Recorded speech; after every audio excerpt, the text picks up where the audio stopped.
देखिए, आज हम लोग जो है जानेंगे पूर्ण वर्ग विधि द्वारा मूल कैसे ज्ञात करते हैं। तो उसके लिए देखिए, सबसे पहले दिया है हमारे पास एक प्रश्न दिया हुआ है कि 2x² - 7x + 3 = 0।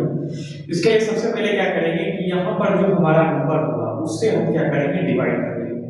ठीक है, जैसे 2 है तो 2 से यहाँ भी भाग लगाना है, यहाँ भी लगाना है, यहाँ भी लगाना है। अब 2 से 2 खत्म हो गया, इसको हमने कैंसिल कर दिया, फिर 7/2 और 3/2 आ गया। तो हमारे पास इसका जो सॉल्यूशन है x² - 7x/2 + 3/2 = 0। अब हम क्या करेंगे, इस 3/2 को इस साइड ले आएंगे, तो प्लस में इधर आने के बाद ये हो जाएगा माइनस में 3/2, बाकी x² - 7x/2।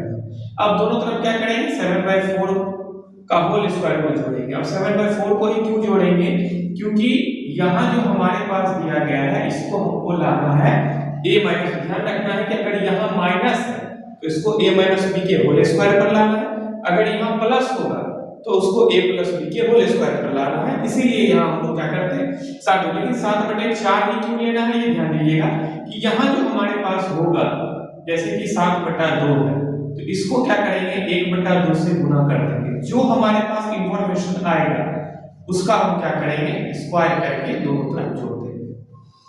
जैसे यहाँ 7/2 आया तो उसमें 1/2 से मल्टीप्लाई करके हमने क्या किया, स्क्वायर कर दिया। फिर अगर मान लीजिए कोई और होता, जैसे 5/4 होता तो हम 5/4 होता तो उसको फिर 1/2 से मल्टीप्लाई करके दोनों तरफ हम क्या करते हैं, स्क्वायर करके जोड़ देते। इसलिए हमने 7/4 को स्क्वायर करके हमने जोड़ा, ताकि ये जो है हमारा वो a - b के होल स्क्वायर की फॉर्म पर आ जाए।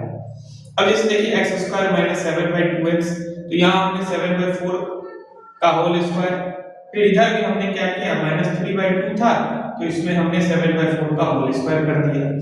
अब यहाँ इसको देखते हैं तो ये हमारा आ गया a - b के होल स्क्वायर के रूप में, इसलिए हमने इसको ले लिया है a - b के, यानी कि ये अगर देखते हैं तो a² - 2ab + b² आ जाता है। ठीक है, जिससे कि ये जो है a - b के होल स्क्वायर के फॉर्म पे आ जाता है। इसमें -3/2 है तो -3/2 + 7 का स्क्वायर 49 और 4 का स्क्वायर 16। फिर ये जैसा है एज इट इज हमें लिख लेना है। यहाँ पर हम क्या करेंगे, एलसीएम ले लेंगे, तो 2 और 16 का एलसीएम हो जाएगा 16, और फिर इससे हम इसको डिवाइड करेंगे तो आ जाएगा 8, 8 दिया के 24, माइनस में तो माइनस लगेगा, प्लस 16 से 16 कैंसिल हो गया तो 49 था तो 49 लिख लिए। अब इसको अगर हम सॉल्व करते हैं तो आता है 25, नीचे 16 है तो 16। ये वाला x - 7/4 का होल स्क्वायर जैसा है एज इट इज वैसा लिख देना। अब जैसे देखिए ये स्क्वायर में इधर आ जाएगा तो ये रूट में आ जाएगा, और रूट से जैसे इसको बाहर निकालते हैं तो ये प्लस या माइनस दोनों में आ जाएगा। जैसे कि यही है कि 5/4 अगर माइनस में होगा तो भी हमारे पास 25/16 ही आएगा। 5/4 यदि प्लस में होगा तो भी हमारे पास 25/16 ही आएगा। इसीलिए करके हम यहाँ प्लस माइनस दोनों रूप में लिख सकते हैं कि ये प्लस माइनस 5/4 आएगा।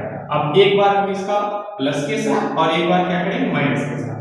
तो ये जो 7/4, ये जो 7/4 हमारे पास इधर माइनस में था, इधर लाएंगे तो प्लस में आ जाएगा, इसलिए हम क्या करेंगे, दोनों तरफ जोड़ देंगे।